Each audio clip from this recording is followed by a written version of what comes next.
સાથે જ ગુજરાત ફર્સ્ટનું બઝર વાગી ચૂક્યું છે અને સ્વામિનારાયણ સંપ્રદાયના સંતો જાણે કે તેમણે ઠેકો લીધો છે સનાતન ધર્મને, જાણે કે લજવાનો, તેના પર છાંટા ઉડાડવાનો, તેને ક્યાંક બદનામ કરવાનો। કારણ કે વધુ એક સ્વામી સામે આવ્યા, બહાર આવ્યા અને તેમણે નવરાત્રી કે જે શક્તિની ઉપાસનાનું જે પર્વ છે તેના પર સવાલ ઉઠાવી દીધા છે।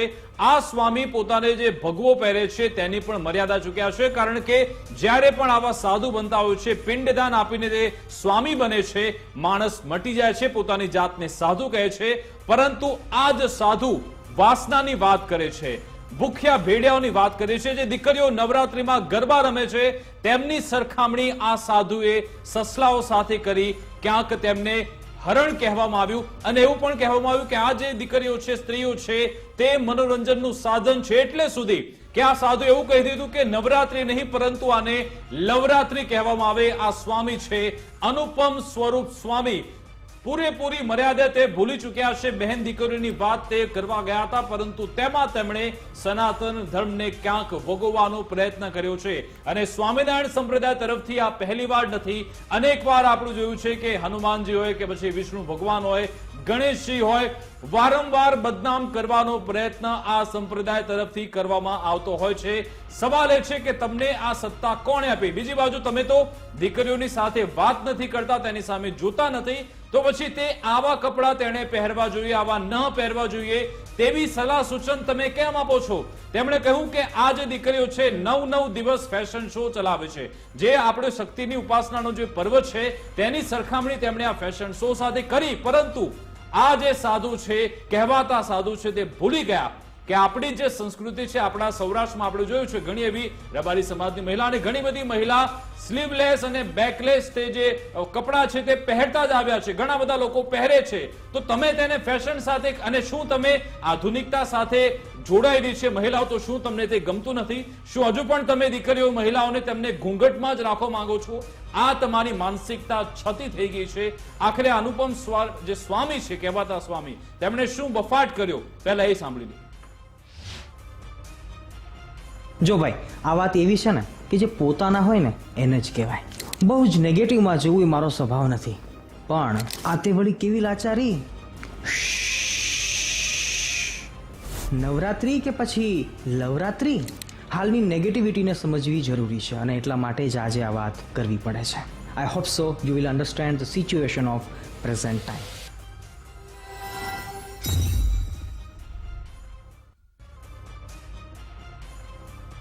ખેતરમાં ઘાસના પૂળાના ઢગલાને આગ લાગી। સ્વામી છે તે વાસનાની વાતો કરી રહ્યા છે, પરંતુ આમાં તો એ લજવાની વાતો કરી રહ્યા છે। વિકાસ, આજે આ દિવસ દરમિયાન આપણે ઘણા બધા સાધુ સંતો સાથે વાતચીત કરી અને તેમણે એ પણ કહ્યું છે કે આ સ્વામીએ જેવા શબ્દો બોલ્યા છે, એ શબ્દો તો અમે ઉચ્ચારી પણ નહીં શકીએ અને એ શબ્દો આ સ્વામી દ્વારા બોલવામાં આવ્યા। સ્વામીજી, તમને એક વાત કહેવી છે, સંસ્કૃતિની ચિંતા અને સાથે આપણી જે સનાતન છે એની ચિંતા અમને પણ છે, એની ચિંતા અમને છે। જ્યારે સ્વામિનારાયણ સંપ્રદાયમાંથી કેટલાક એવા સાધુઓ, બાકીના સાધુઓ જે સારા છે એમને નકમસ્તક પ્રણામ છે, પરંતુ કેટલાક એવા સાધુ દ્વારા જે દુષ્કૃત્યો કરવામાં આવે છે, નાના બાળકોને પીખી નાખવામાં આવે છે, ત્યારે ચિંતા અમને પણ થાય છે। ત્યારે તમારા દ્વારા આવા કોઈ વિડીયો નથી બનાવવામાં આવતા। આપ અનુયાયીઓ આપના કેટલા બધા હશે, તમે એવું કહી રહ્યા છો આ વિડીયોમાં કે મને કોઈકે કહ્યું, તમને કોઈ કહીને જાય ને તમારે એ વસ્તુ પર આખો વિડીયો બનાવવો પડે, એ મને એક વિચારતા કરી દે સૌને, એવો કોઈક આ એક વાત કહેવામાં તમારા દ્વારા આવી છે।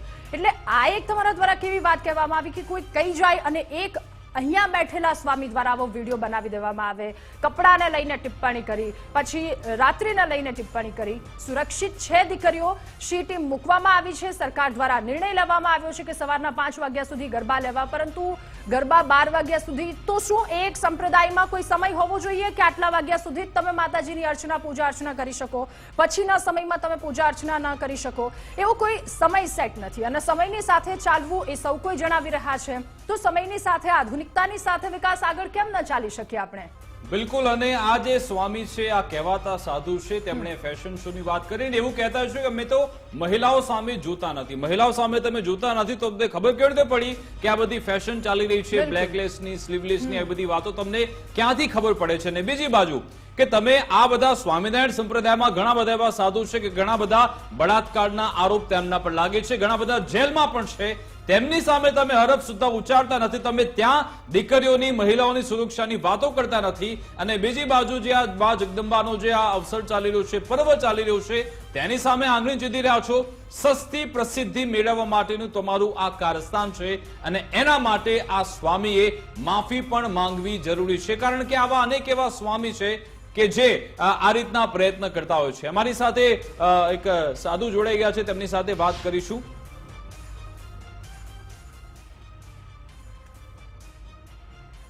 તો અનુપમ સ્વરૂપ સ્વામી જ આપણી સાથે જોડાઈ ગયા છે, તેમની સાથે વાત કરીશું.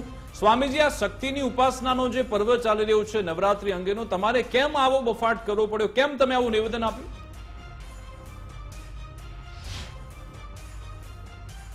નમસ્કાર સર્વે ભક્તોને, નવરાત્રિના જય માતાજી, જય સ્વામિનારાયણ. ના, આ બફાટ કે અપશબ્દો એ વાતનો જે અત્યારે શબ્દ પ્રયોગ થઈ રહ્યો છે એ મને થોડોક અયોગ્ય લાગે છે, કારણ કે 9 મિનિટનો કે 10 મિનિટનો વિડીયો છે, જેની અંદર એકાદ શબ્દને પકડીને જો ચાલવામાં આવે તો એ વિવાદનું કારણ બને, અને હાલ કદાચ એવું જ હાલ ચાલી રહ્યું છે.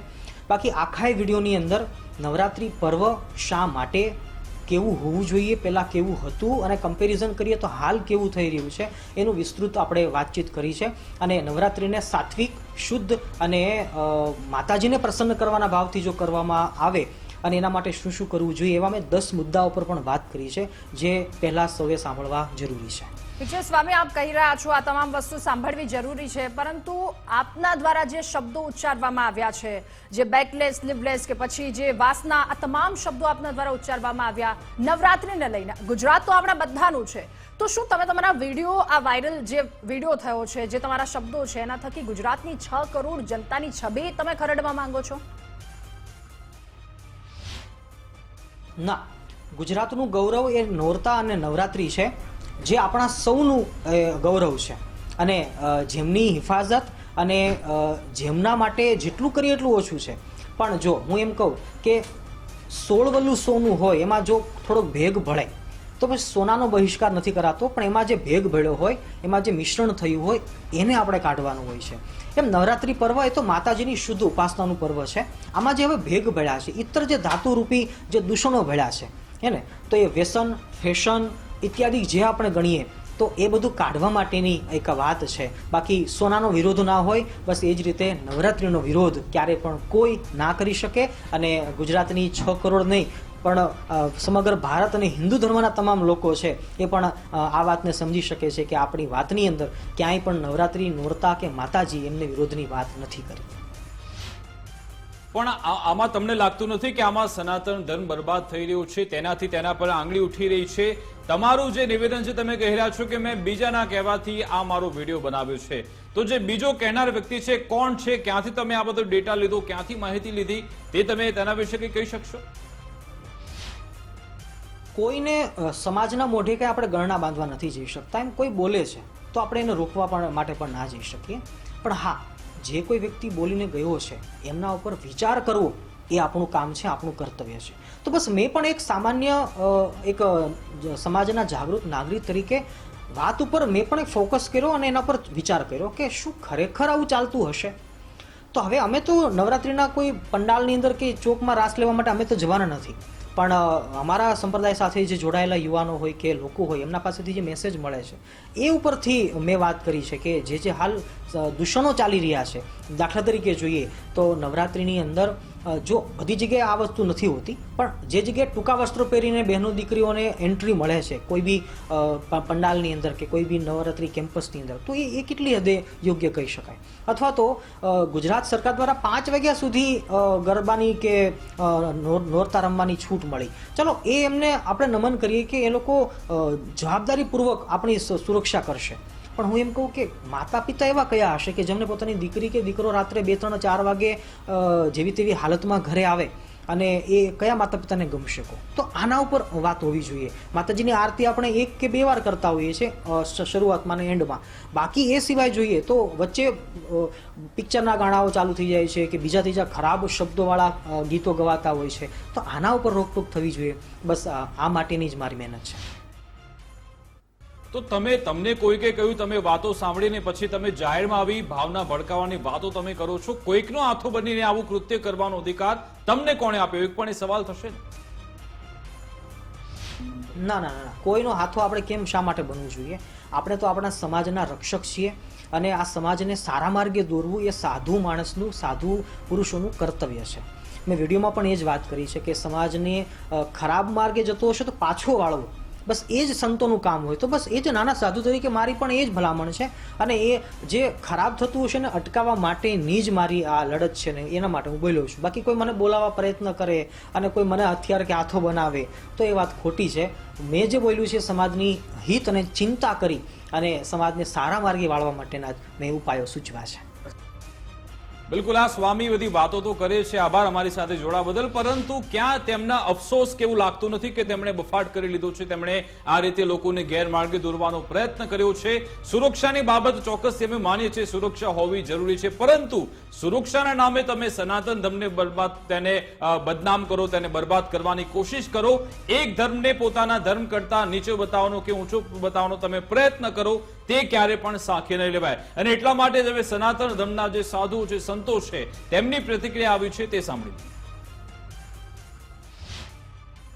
નવરાત્રી પરંપરા, સનાતન ધર્મની પરંપરા ઉપર ટીકા ટિપ્પણી કરવા વાળો વ્યક્તિ જે પણ કોઈ હોય એના ઉપર સખ્તમાં સખ્ત કાર્યવાહી થવી જોઈએ અને એવી કાર્યવાહી થવી જોઈએ કે પુનઃ આવો કંઈ ટીકા ટિપ્પણી કરવા પહેલા 1000 વાર વિચાર કરવો પડે. અને જ્યારે નવરાત્રીને આ લોકો લવરાત્રી કહેતા હોય, લવરાત્રી તરીકે કહેતા હોય તો એ સંપૂર્ણપણે અયોગ્ય છે. આ લોકોએ સમજવું જોઈએ કે આપણી હિન્દુ સંસ્કૃતિ અને હિન્દુ પરંપરા ઉપર આપણે જ પોતાના પગ ઉપર કુવાડો મારી શકીએ રહ્યા છીએ. સમાજે અવશ્ય સમયસર જાગૃત થઈ આવી વ્યક્તિને કંટ્રોલ કરવો જોઈએ.